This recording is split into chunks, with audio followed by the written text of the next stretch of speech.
parole aux associations.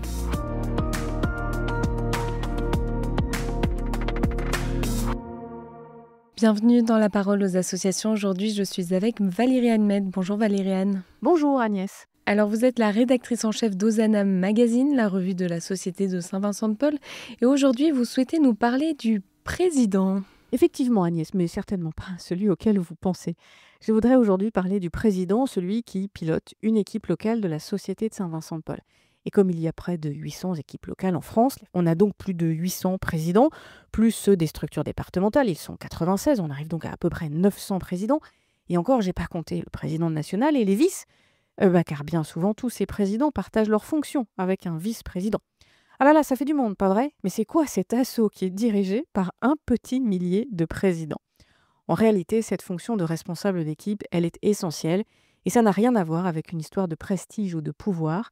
Le président d'une équipe, Agnès, il n'a pas une tâche facile. Et alors justement, quelle est sa fonction? Eh bien, c'est assez bien résumé en 2 mots dans un document de la Société de Saint-Vincent-de-Paul, la règle internationale qui indique que le président est, je cite, président-serviteur.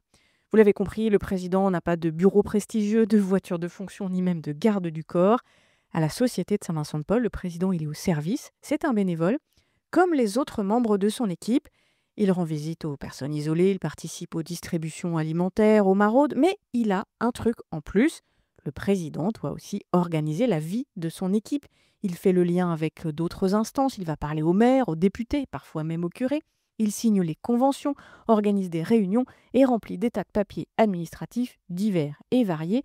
Bref, le président a pas mal de travail et tout ça sans avoir à traverser la rue. Et alors dites-moi, comment est-ce qu'on devient président? Alors sans faire campagne déjà. Souvent, le président, il ne sait même pas qu'il va le devenir président. Son prédécesseur et les bénévoles de son équipe le repèrent pour ses qualités d'organisateur, de médiateur. Et si on ne fait pas campagne à la Société de Saint-Vincent-de-Paul, en revanche, on vote. Le président est élu par les bénévoles lors d'une assemblée générale. Alors on n'a pas trop le temps, je vous épargne les règles d'âge, de disponibilité, d'empêchement. Juste, par exemple, je peux vous dire que le maire d'une commune ne peut pas être président d'une équipe locale. Donc on devient président parce qu'on est choisi par ses pairs, parce qu'on est volontaire évidemment. Ensuite, Agnès, il y a autant de présidents que de bénévoles.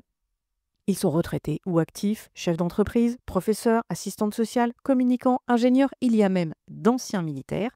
Et tous partagent le souci de la mission, servir les plus fragiles. Alors ils acceptent de s'investir un peu plus, de donner encore un peu plus de temps.